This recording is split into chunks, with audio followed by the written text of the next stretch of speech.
My brother-in-law has applied for disability, and for 3 years he's been declined, and the last reason they gave him was that he has not worked in the state of Mississippi enough.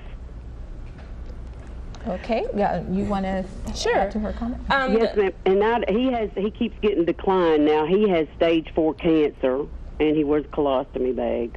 Okay. Sorry about that. That's a very tough situation to be in.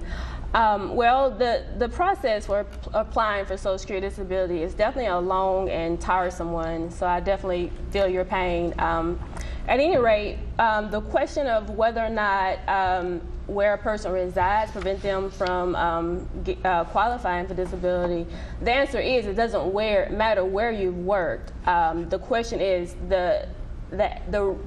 what matters is whether or not you have worked. See, there are two types of programs. There's Title II and Title 16. One program is for the poor and the disabled, and one program, the Title II program, that's for the folks that have worked. They put money into the system, and now they're disabled and they can't work anymore. Some people qualify for both, some people qualify for one or the other. It sounds like your brother probably is not poor, and therefore he doesn't qualify for Title 16, which is supplemental security income. And at any rate, he must have quit work a long time ago, and he no longer has any money in the system. See, there's this thing called day last insured. That's your taxes. That's what you've paid into the system, and it doesn't stay there forever. It expires.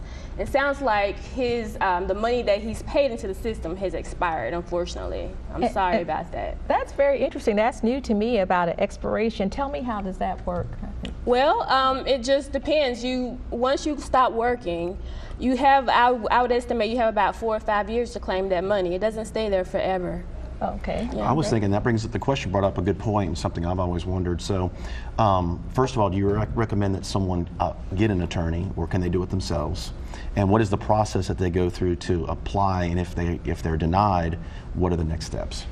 Okay, so if you quit work because you're disabled, don't wait around, and go ahead and apply right away. If you feel like you have an impairment that's preventing you from working, don't wait. And you do need to go ahead and call an attorney. Number one, because attorneys are very knowledgeable of the law, and it's a very long process.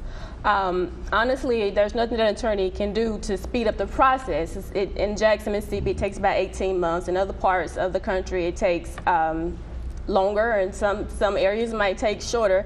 But here in Mississippi, it takes about 18 months from the time that you file and the time that you can be found disabled. But you definitely want to hire an attorney because there are a lot of knowledgeable attorneys out there that know the law and definitely can help you acquire your benefits.